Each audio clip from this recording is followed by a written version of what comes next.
आवाज सीपीआई। अभी देखिए, अभी हमको धरा गया, हम खोजते खोजते यहाँ पहुँच चुके हैं सनोला के प्रांगण में। और आपको बता दें कि सीपीआई जो गरीबों का आवाज़, जो कि बेरोजगार के लिए आए दिन मुद्दा उठाते रहते हैं। और आपको बताएं, वही संजीव सुमन है, जरा तस्वीर को दिखाइएगा। संजीव सुमन का वही तस्वीर है जो कि लाल सलाम और झंडा लेके यहाँ पहुँचा हुआ है। और आपको बताएं, गरीबों का आवाज़, अगर किसी व्यक्ति को अगर सनोला में समस्या होता है तो सबसे पहले संजीव सुमन को खोजता है। और आपको बताएं, यही वो संजीव सुमन पे, आइए जरा आइए थोड़ा देर पर देखिए, यही वो संजीव सुमन है। और आपको बताएं, चारों तरफ देखिए लाल सलाम और झंडा लगा हुआ है। और आपको बताएं, AIYF का भी झंडा लगा और सीपीआई का, यही वो संजीव सुमन है जो कि आज हमको धरा गया। और आपको बताएं, गरीबों का आवाज संजीव सुमन बनते जा रहा है। और कोई भी मुद्दा होता है गरीब को, अगर कोई भी समस्या होता है, यही संजीव सुमन जो कि आगे बढ़ता है। आइए, हमको धरा गया कि आखिर क्या वजह है जो कि संजीव सुमन कोई भी पद पे नहीं रहते हुए भी, नेतागिरी में अगर सीपीआई का तो है, लेकिन ऐसे कोई भी पद पे भी नहीं है, फिर भी जनता का आवाज उठा रहा है। आप ही का नाम संजीव सुमन है जी।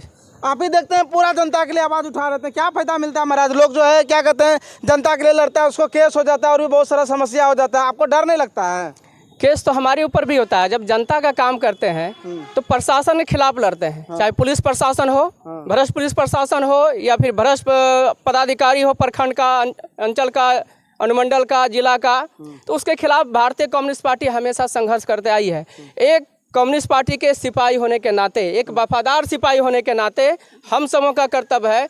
हम लोग जब शपथ लिए थे, जिस समय इसका मेंबर बनता है लोग, उसी समय शपथ लिया जाता है कि सारा जिंदगी हम लोग दूसरे के जनहित में अपना निस्वार्थ भाव से सेवा करेंगे और कोई बिना भय का निडर होकर हम उसका काम करेंगे। कुछ दिन पहले सुनने में आया था कि आपके ऊपर कोई आक्रमण कर दिया था। हाँ, हम लोग पटना राज्य परिषद बैठक से लौट रहे थे।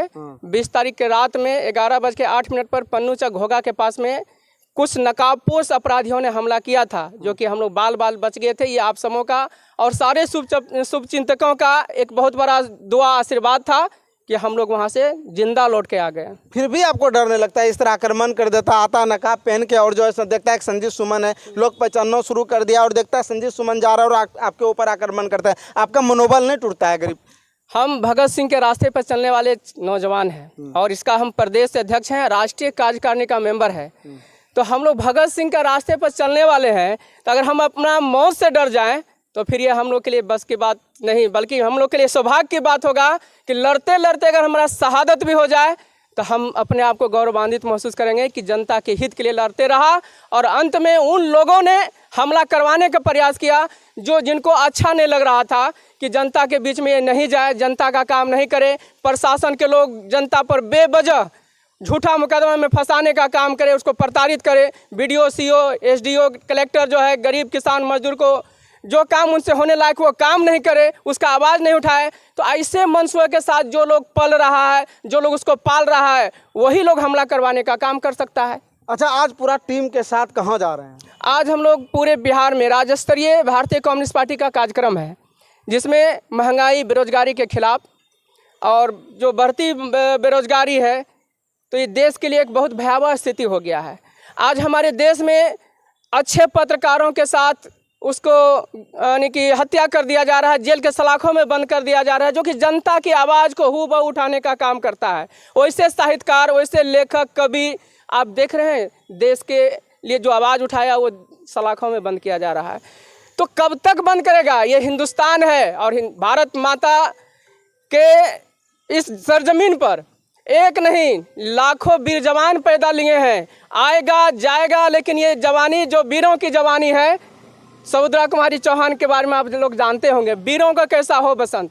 एक तरफ शहनाई बज रहा है, दूसरे तरफ देश के लिए एक खतरा का निशान बन रहा है। उसके सामने दो विकल्प रहता है, या तो हम शहनाई दुल्हन को लाने जाएंगे शहनाई बजा करके, या तो फिर हम बॉर्डर पर शहनाई बजाएंगे, जहां पर कि हम अपने देश के भीतर वैसे तत्वों को घुसने नहीं देंगे जो हमारे देश के अंदर घुस करके हमारे लोग को तबाही मचाने का काम करेंगे। तो निश्चित तौर पर हम कहेंगे कि लाल झंडे का सिपाही हम उस लोग को घुसने नहीं देंगे जो हमारे देश में घुस करके तबाही मचाने का काम करेगा। भले उस जगह हम लोग का शहादत देना पड़े तो शहादत दे देंगे, लेकिन वैसे तत्व को हम अपने हिंदुस्तान के सरजमी पर पैर नहीं रखने देंगे। जो गरीब लोग हैं उसको जो है पूरा सताया जा रहा है, उसके लिए आप क्या कहेंगे? जो गरीब हैं, जो किसान है, मजदूर है, जो विवश है, लाचार है, आज उनके लिए ही आज आवाज़ है। ये कम्युनिस्ट पार्टी सिर्फ ये राज्यव्यापी कार्यक्रम के तहत कार्यक्रम नहीं बनाती है।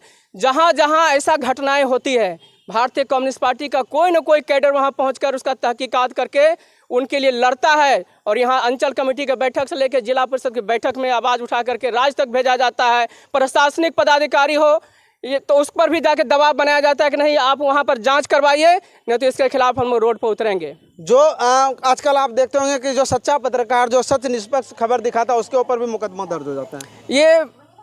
ये कमियां है। अगर होता है तो निश्चित तौर पर जांच करने के बाद वो पता चल ही जाता है झूठ और सच क्या है। जांच करने के बाद पता चल ही जाता है झूठ और सच क्या है। फिलहाल कुछ पल के लिए उनको परेशान कर देता है। जी, आप जानते हैं कि सत्य परेशान हो सकता है थोड़ा देर के लिए, लेकिन जीत उसी का होता है। आखिरी शब्द में आप क्या कहेंगे, आपका जो फॉलोवर है, आपको जो चाहने वाला, आपका फैन, उनके लिए क्या कहेंगे? हम उन लोग को सैल्यूट करते हैं कि आप भी अपनी आवाज़ को बुलंद कीजिए। आप जहाँ भी हैं, जिस जगह पर भी हैं, आप अपने जगह से समाज के हित में, अपने परिवार, अपने समाज, अपने देश के हित में आप वहीं से आवाज़ को बुलंद कीजिए।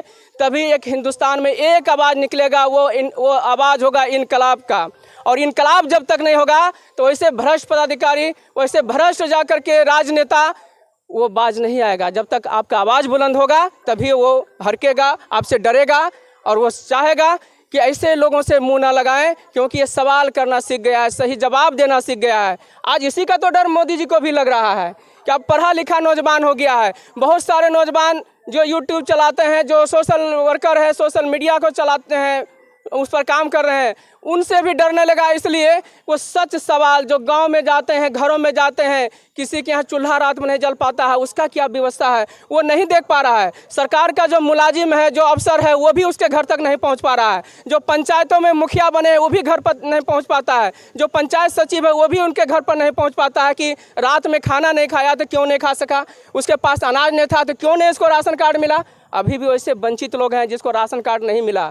दुख के साथ कहना पड़ता है, लगातार संघर्ष के बाद भी यहाँ पर प्रखंड में अभी भी कुछ बचे हुए हैं जिसको मिलना चाहिए, उसको नहीं मिल पाया है। वैसे लोग जो तेज तर्रार हैं, कुछ अलग ढंग से हट करके घूस देकर भी वो बनाने का काम करता है, और वैसे लोग जिसको ज़रूरत है वो वंचित रह जाते हैं।